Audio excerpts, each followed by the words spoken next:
Jessica, willkommen zurück zu einem weiteren Teil in unserer Hintergrundfolge. Diesmal beschäftigen wir uns mit Aquarellhintergründen, einmal mit Aquarellfarben.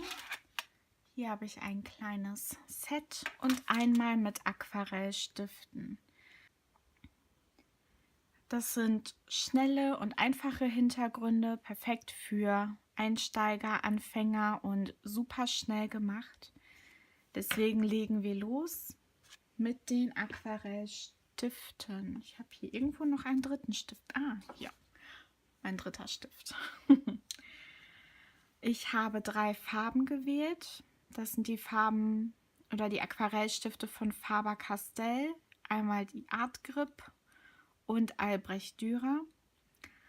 Von den Art Grip habe ich die 130, die 124 von den Albrecht Dürern und die 219 von den Albrecht Dürern. Wobei die Farbkennung bei den Art Grip und den Albrecht Dürern gleich ist. Also müsst ihr euch da keine Sorgen machen. Wir tragen zuallererst die Farbe auf. Ich fange mit meinem hellsten Ton an.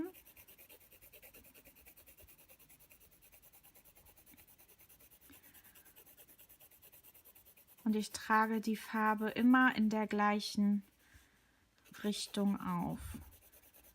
Es macht zwar nicht so den großen Unterschied, weil sich der die Aquarellfarben hier vom Stift auflösen, aber ich hatte das schon ein paar Mal, dass sich die Farbe nicht ganz aufgelöst hat und man die Stifte noch durchsehen konnte. Deswegen versuche ich auch mit dem Auftrag so ordentlich wie möglich zu sein. Je nachdem, wie stark man den Hintergrund haben möchte oder wie kräftig er sein soll, kann man erstmal wenig Farbe auftragen, um zu sehen, wie der Farbverlauf so aussieht. Und wenn der Farbverlauf trocken ist, nochmal eine zweite Schicht drüber legen, um kräftigere Farben zu bekommen. Ich würde euch nicht raten, viel Farbe mit den Stiften direkt aufs Papier zu legen. Damit hat man, ja, meiner Erfahrung nach nicht so gute Ergebnisse. Lieber 2 Farbschichten hintereinander drauf geben, natürlich immer zwischendurch die Farbe trocknen lassen, als zu viel Aquarellfarbe in einem drauf geben.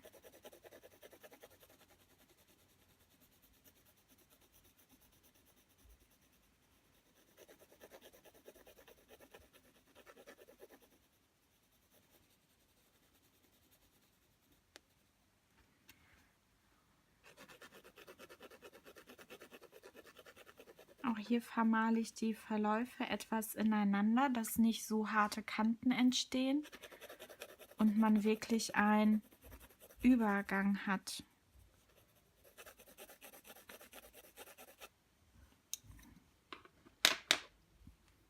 So, ich benutze diesmal einen Wassertankpinsel. Das ist ein Kuretake-Pinsel. Ein etwas größerer. Ich glaube, das ist die größte Größe, die ich habe. Und ich kippe meinen Block ein bisschen. Ich möchte ja, dass die hellste Farbe zur dunkelsten Farbe verläuft. Deswegen kippe ich meinen Block, um dem Wasser ein bisschen Fließrichtung zu geben, wohin es fließen soll. Immer von links nach rechts mit leichtem Druck darauf achten, dass hier auf dem Weg die Farbe gut löst.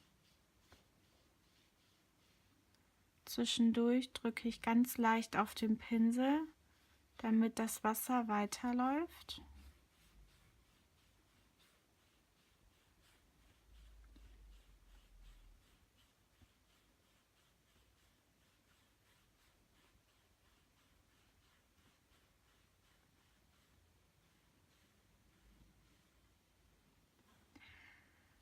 So, ich habe hier eine nicht so schöne Kante.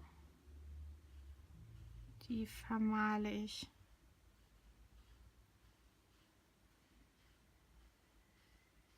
Mit dem Rest.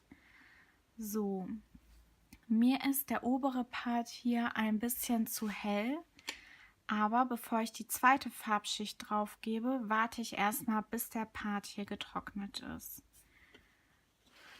In der Zeit gehen wir über zu einem der anderen Hintergründe. Ich gehe hier zu dem pinken Hintergrund erstmal über, weil der Hintergrund vom Prinzip ähnlich funktioniert wie der erste Hintergrund.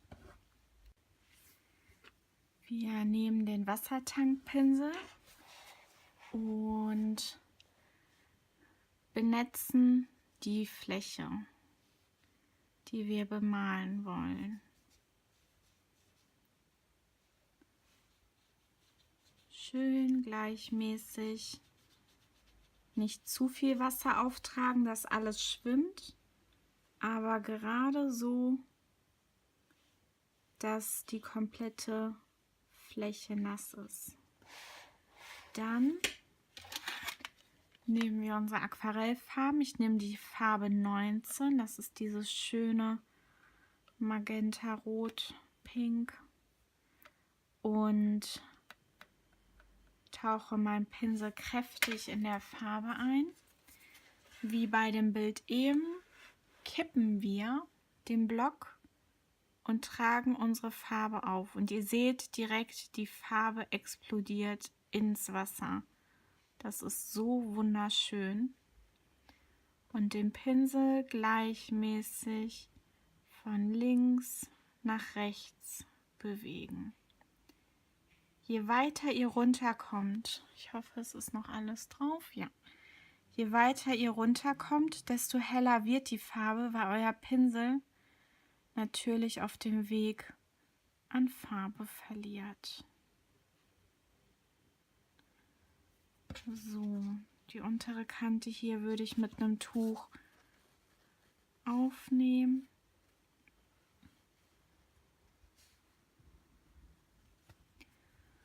Und euer Farbverlauf bildet sich quasi von selber. Ist das nicht schön? Jetzt kommen wir zu dem letzten Hintergrund. Der ist leider nicht so einfach. Dazu nehmen wir auch wieder den Wassertankpinsel und unsere Farbpalette. Und zuallererst feuchte ich den Hintergrund an. Auch wieder so viel, dass der Hintergrund gut benetzt ist, aber nicht so viel, dass er schwimmt und klatschnass ist. Weil wenn alles schwimmt, kann man die Farben schlechter kontrollieren. Solange der Hintergrund feucht ist, kann man die Farben noch so ein bisschen rumschubsen und es läuft nicht alles ineinander.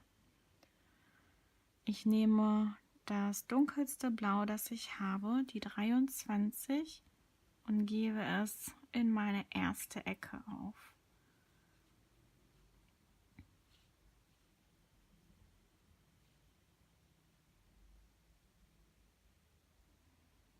Ich liebe es, wie sich bei diesen Farben direkt die Farbe anfängt im Wasser zu verteilen. Das hat man bei den schlechten Wasserfarben nicht, sondern nur bei den etwas hochwertigeren. Das nennt man Explosion. Und ich liebe es. Ich finde das richtig toll. Jetzt nehme ich ein etwas helleres Blau, die 15, und trage hier unten ein bisschen auf. Ein bisschen mehr.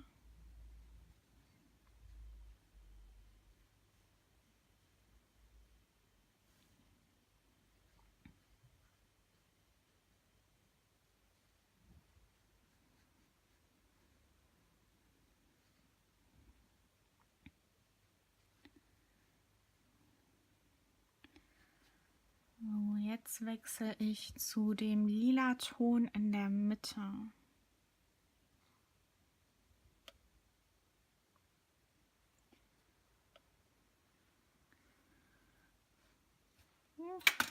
Da hat sich ein Haar aus meinem Pinsel gelöst.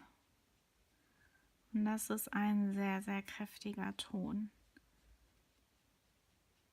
Man muss schon relativ schnell arbeiten, weil ich hier quatsche. Arbeite ich ein bisschen langsamer, damit die Farben auch wirklich miteinander verlaufen. Aber wir werden das noch in Bewegung bringen.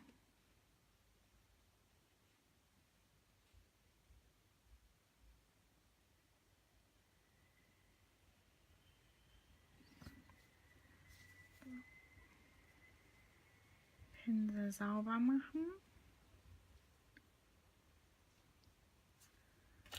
Und nochmal blau aufnehmen. Ich nehme die Farben jetzt auch ein bisschen flüssiger auf, dass ich sie besser verteilen kann.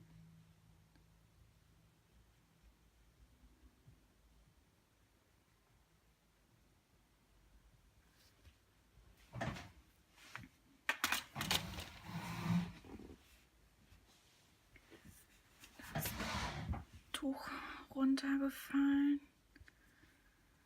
Und ich gebe jetzt ein bisschen Wasser dazu und ziehe das Blau in mein Lila ein.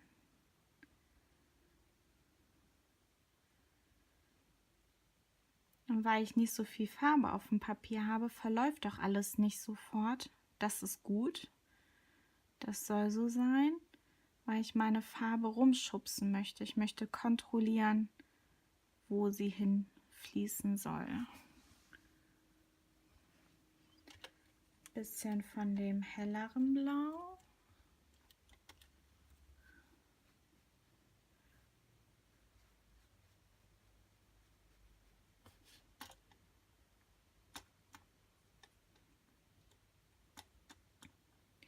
Wie gesagt, ich setze die Farbe jetzt ein bisschen flüssiger an, dass ich sie besser verteilen kann.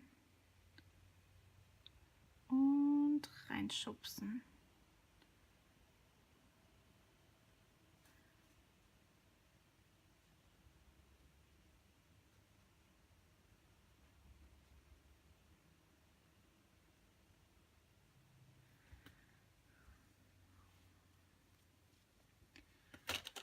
Jetzt nehme ich ein bisschen von dem Pink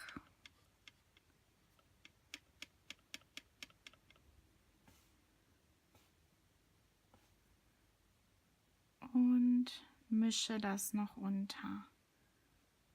Bisschen Farbkontrast zu kriegen. Ich säubere den Pinsel ein bisschen, weil ich ja von dem Lila aufgenommen habe. Nehme noch ein bisschen von dem Pink und gehe damit hier oben dran. So, den Pinsel wieder sauber machen und die Farbe rumschubsen.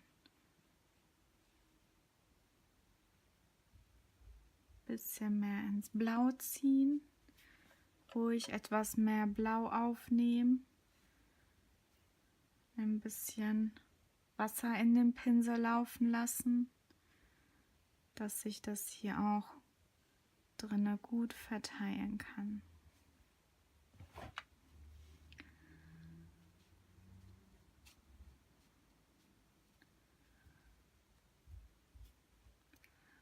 Und jetzt muss man einfach nur noch Geduld mitbringen und warten, bis das Ganze trocknet.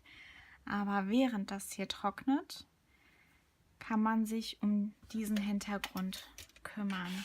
Wir haben ja eben die erste Farbschicht hingelegt und gewartet, bis das Ganze getrocknet ist. Und jetzt legen wir die zweite Farbschicht auf. In der gleichen Reihenfolge. Mit der Nummer 30 legen wir los.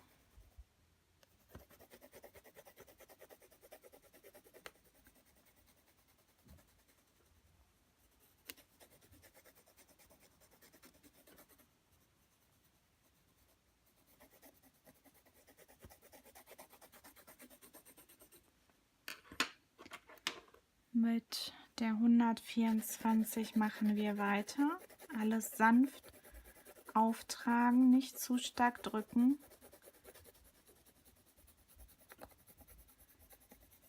Wir können ja immer mehr Farbschichten auftragen, wenn es nicht dunkel genug ist.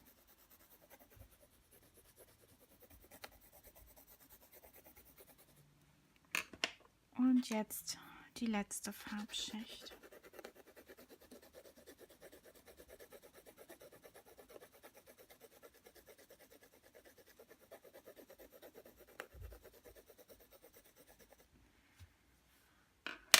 So, der Pinsel ist sauber, der sieht nur so lila aus. Jetzt kippen wir das Ganze leicht. Ich muss ein bisschen vorsichtig sein, damit das hier nicht alles verläuft.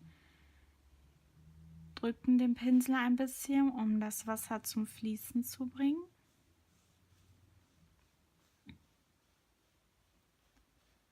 Und ziehen die Farbe runter.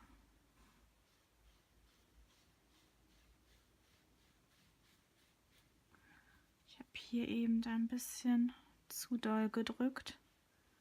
Da kam etwas zu viel Wasser raus, das ist aber nicht schlimm. Wir können das weiter runterziehen.